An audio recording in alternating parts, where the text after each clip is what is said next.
ظلم کی ہوائیں سی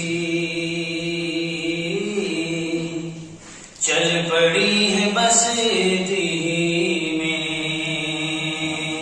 ہاں ظلم کی ہوائیں سی چل پڑی ہے بستی میں، ہاں ظلم کی ہوائیں چل پڑی ہے بستی میں،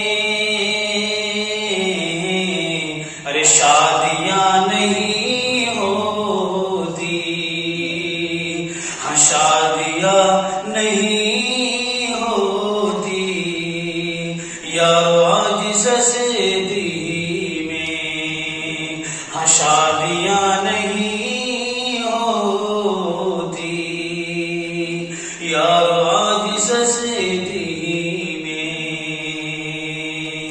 مصطفیٰ کی سنت کو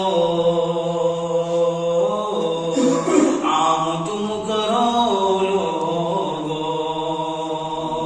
ہم مصطفیٰ کی سنت کو عام تم کرو لوگو، ہم مصطفیٰ کی سنت کو عام تم کرو لوگو، ارے گھر کنارہ پا نہ ہو آج ان کی کشتی میں، گھر کنارہ پا نہ ہو آج ان کی کشتی میں۔ حاضرین جمعہ، رب ذوالجلال والاکرام کا احسان ہے، کرم ہے، عنایت ہے، فضل ہے کہ رب ذوالجلال نے پھر ہمیں گزشتہ ہفتہ کی طرح جمعے کی نماز میں شرکت کرنے کی توفیق نصیب فرمائی۔ ہمارا آپ کا عقیدہ ایمان ہے، اس کائنات میں جو کچھ بھی ہوتا ہے من جانب اللہ ہوتا ہے، لہذا جمعے میں آنا، جمعے میں شرکت کرنا، نیک کاموں میں شرکت کرنا، یہ من جانب اللہ ہوتا ہے۔ تو میں نے قرآن کریم کی جو ایک چھوٹی سی آیت تلاوت فرمائی ہے، اس تلاوت کی بنیاد پر اور جو میں نے نبی کریم صلی اللہ علیہ وسلم کی احادیث مبارکہ کا جو ذکر کیا ہے اس بنیاد پر، اور جو میں نے ایک شعر پیش کیا ہے اس بنیاد پر آپ لوگ متعین ہو گئے ہوں گے کہ میرا عنوان کیا ہوگا، میری تقریر کا عنوان کیا ہوگا۔ دوستو، رب ذوالجلال نے نبی کریم صلی اللہ علیہ وسلم کو مخاطب فرما کر ہمیں یہ درس دیا، یہ سبق پڑھایا، یہ سمجھایا کہ لوگوں اصلاح معاشرہ کے لیے، معاشرے کے اندر میں امن و امان لانے کے لیے تمہیں نکاح بھی کرنا پڑے گا۔ نبی کریم صلی اللہ علیہ وسلم کی ذات اقدس کو رب ذوالجلال والمنن نے مخاطب فرمایا، اے میرے نبی، آپ سے پہلے میں نے جتنے بھی رسول بھیجے، میں نے جتنے بھی نبی بھیجے، تمام کے تمام کو میں نے بیوی اور اولادوں سے نوازا ہے۔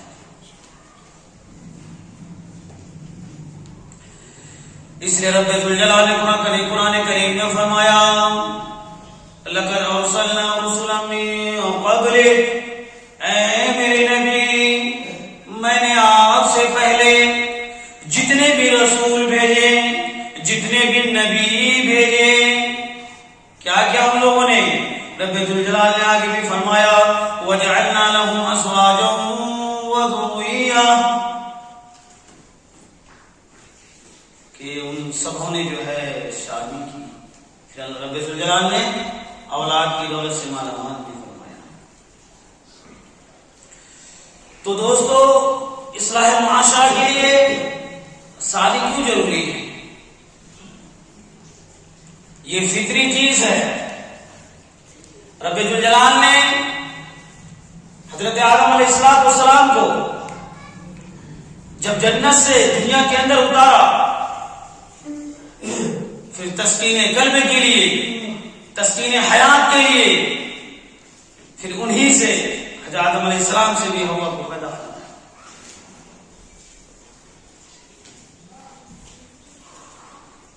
حضرت نبی کریم صلی اللہ علیہ وسلم نے بھی اپنے احادیث مبارکہ میں یہ بات بتائی، ہم سب کو یہ سبق دیا ہے، ایمان والو تم شادی کو آسان کر دو، شادی کو آسان کرو، اپنی عزت و شہرت کے لیے ظالم نہ بن جاؤ۔ یہ ظالم میں اپنی طرف سے کر رہا ہوں، میں اس کو بھی سمجھاؤں گا۔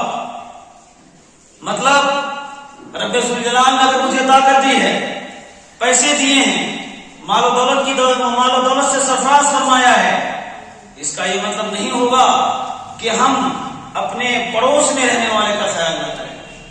مان لیجئے، سپورٹ کر لیجئے، رب ذوالجلال نے آپ کو دولت عطا فرمائی ہے، اب اس کا مطلب یہ نہیں ہوگا کہ اپنی بیٹی کی شادی میں، اپنی بہن کی شادی میں آپ مرسڈیز دیں۔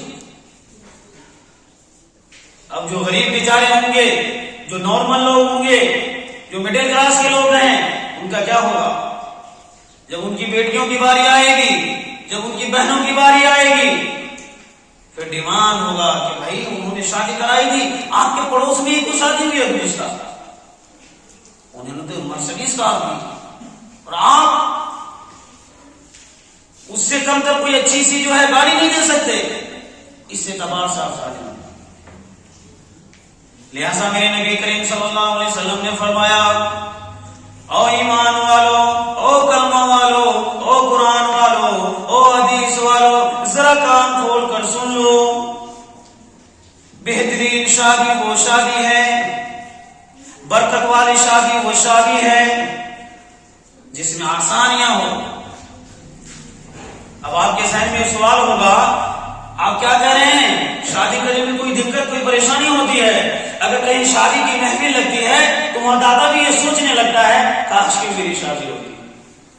شادی کی محفل ایک ایسی محفل ہوتی ہے، اگر پوتے کی شادی کی محفل میں اگر دادا بیٹھا ہے تو دادا بھی سوچنے لگتا ہے کاش کہ اس وقت میری شادی ہوتی۔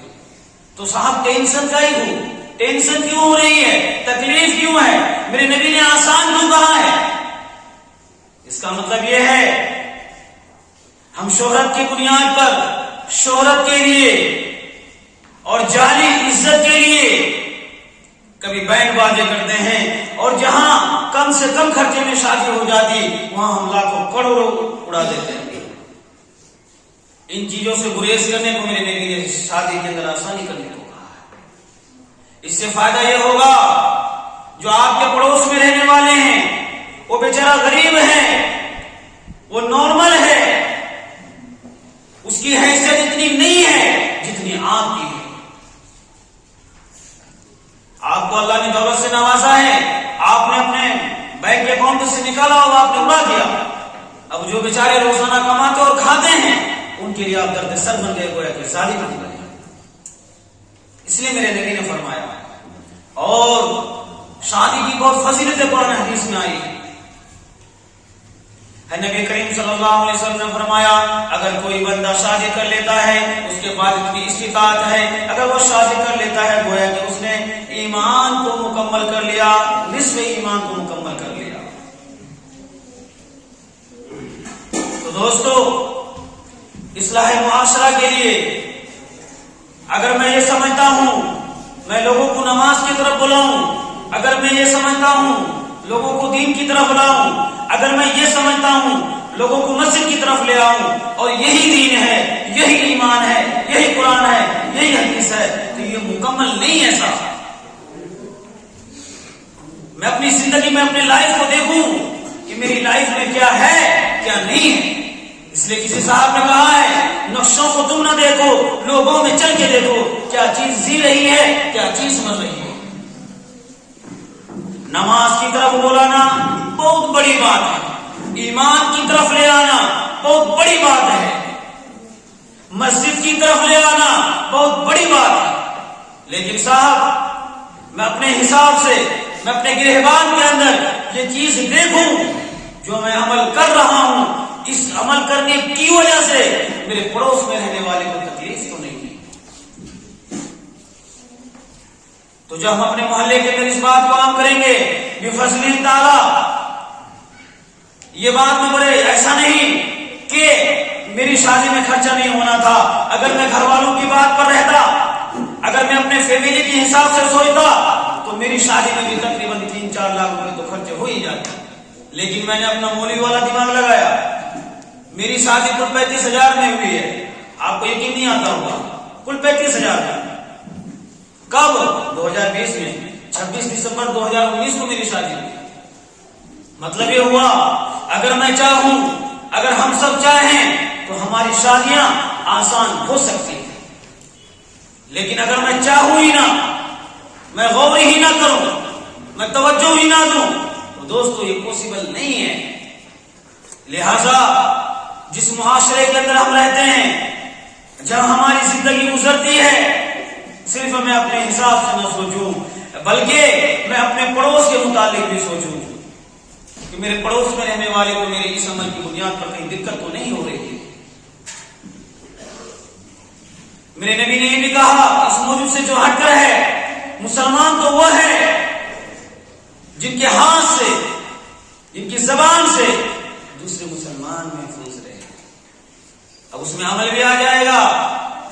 اگر میں پیسے کی پاور کی وجہ سے، پیسے کی طاقت کی وجہ سے اگر میں دھوم دھام سے شادی کرتا ہوں، جہاں 200-250 گھر میں دعوت دینی تھی یا جہاں 2-4 لوگوں کو بلانا تھا، وہاں میں نے ایک بڑی جماعت لا کے کھڑی کر دی۔ کیوں؟ لوگ کہیں گے فلاں صاحب نے کیا شادی کری تھی۔ یہ بات اتفاق ہے، اسی گاؤں کے اندر 1985 میں میرے والد محترم 1985 میں 25 گاڑی سے گئے تھے، اور اسی گاؤں میں جب میری برات گئی تھی تو بالکل ایک گاڑی گئی تھی۔ میں نے نہائی گاؤں میں میری شادی ہوئی، لیکن دوستو یہ اپنے حساب سے کرنا پڑتا ہے۔ اگر میں گھر والے کے اعتبار سے رہتا، اگر میں ان کے حساب سے سوچتا تو میری بھی شادی میں بہت خرچے آ جاتے، لیکن میں نے سوچا اگر میں ہی، میری ہی شادی اگر ایسی ہو جو سماج میں جیسا بھی ہو، اگر عالم دین ہے، عالم قرآن ہے تو لوگوں کے لیے آئیڈیل ہوا کرتا ہے۔ تو دوستو اگر میں کوشش کروں اور آپ کوشش کریں، مجھے امید ہے، کبھی امید ہے کہ ہماری شادی سمپل ہو سکتی ہے، اور اس سے جو غربا لوگ ہیں، جو مڈل کلاس کے لوگ ہیں، انشاءاللہ ان کی دقتیں کم ہو جائیں گی۔ میرے پیسے کی وجہ سے دوسروں کو دقت کا سامنا کرنا پڑتا ہے، تو میں نبی کریم صلی اللہ علیہ وسلم کی اس حدیث کے بنیاد پر کہتا ہوں، اور ایمان والوں اپنی شادیوں کو آسان کیا کرو۔